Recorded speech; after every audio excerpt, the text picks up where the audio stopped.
welcome to Wise About Texas, your award-winning Texas history podcast. I'm your host, Ken Wise. Thank you very much for tuning in today for a little Texas history. Well, we're in the high holy days of Texas history. This is the 185th anniversary of the Texas Revolution in 2021 when I'm recording this podcast, and I hope you're remembering the brave men and brave women who fought for the freedom of Texas. This podcast is being released on February 24th, 2021, the 185th anniversary of one of the most famous letters in history, and arguably the most famous letter, maybe the most famous document in Texas history. It's called the Travis Letter. So let's go back to 1836 and get wise about Texas.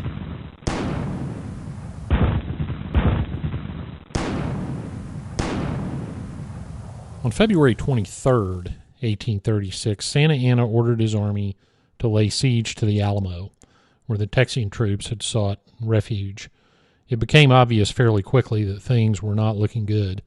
William Barrret Travis commanded the garrison at the Alamo, and he knew how dire the situation was. The day Santa Anna appeared, he wrote to the citizens of Gonzales seeking assistance, and the same day Travis wrote a letter to Goliad asking the commander there, James Fannin, to come to the aid of the Alamo. But it was the next day, February 24th, 1836, that Travis wrote the words that would inspire people around the world and make a hero of William Barrret Travis. Let's set the scene. Over 1,000 Mexican troops, and that was Travis's estimation on February 24th. The real number ended up being much higher. They surrounded the Alamo. The Mexican cannon were shelling the fort continuously. Santa Anna demanded a surrender at discretion, no terms, and Travis answered that demand by firing the largest cannon in the Alamo right back at the Mexican army. So Travis had a decision to make at that point, fight or run, and he decided he would fight. Now, truthfully, he probably held out hope that reinforcements were on the way and indeed would arrive any minute. And Travis wanted the decisive confrontation with Santa Anna to be at the Alamo, where he was in command, if he could just convince the rest of Texas to join him. So he drafted a letter addressed to, quote, the people of Texas and all Americans in the world, close quote.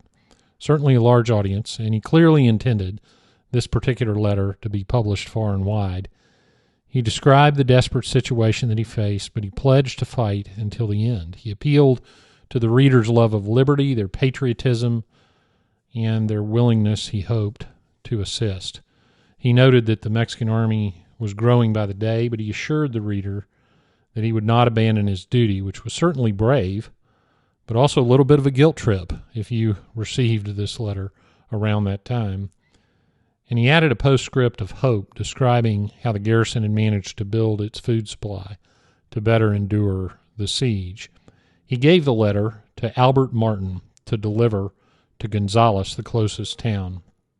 And then he wanted the letter to go on to San Felipe, which, of course, was the capital. So Martin arrived in Gonzales on February 25th, and he handed the letter off to a man named Lancelot Smither to take on to San Felipe.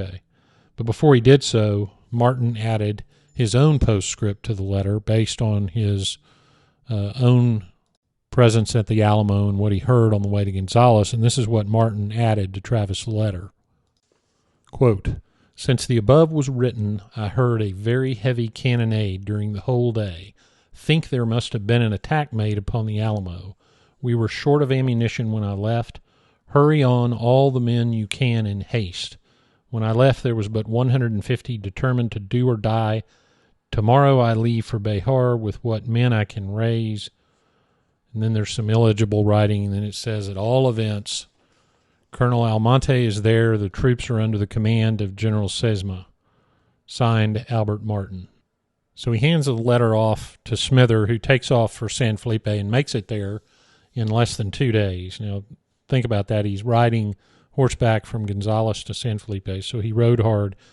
And before Smither turned the letter over, he also wrote a postscript to Travis's letter, and this is what it said. Quote, NB, or Note Bene, I hope that everyone will rendezvous at Gonzales as soon as possible, as the brave soldiers are suffering. Do not neglect this. Powder is very scarce and should not be delayed one moment. Signed, L. Smither. Well, after the letter reached San Felipe, hundreds of copies were printed in the following days and published to the population. Unfortunately, of course, it was too late. In the early morning hours of March 6th, the Mexican army attacked the Alamo and made martyrs of her defenders. Travis making good on his promise to never surrender. So 185 years ago, on the day I'm recording this podcast, here is what William Barrret Travis wrote. Commandancy of the Alamo, Bihar, February 24th, 1836. Fellow citizens and compatriots, I am besieged by 1,000 or more of the Mexicans under Santa Anna. I have sustained a continual bombardment and cannonade for 24 hours and have not lost a man. The enemy has demanded a surrender at discretion. Otherwise, the garrison are to be put to the sword if the fort is taken. I have answered the demand with a cannon shot, and our flag still waves proudly from the walls. I shall never surrender or retreat.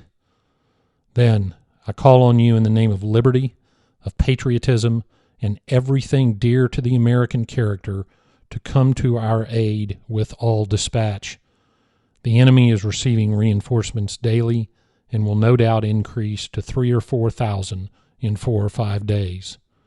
If this call is neglected, I am determined to sustain myself as long as possible and die like a soldier who never forgets what is due to his own honor and that of his country. Victory or death. William Barrret Travis, Lieutenant Colonel. P.S. The Lord is on our side. When the enemy appeared in sight, we had not 3 bushels of corn. We've since found in deserted houses 80 or 90 bushels, and got into the walls 20 or 30 head of beeves. Travis.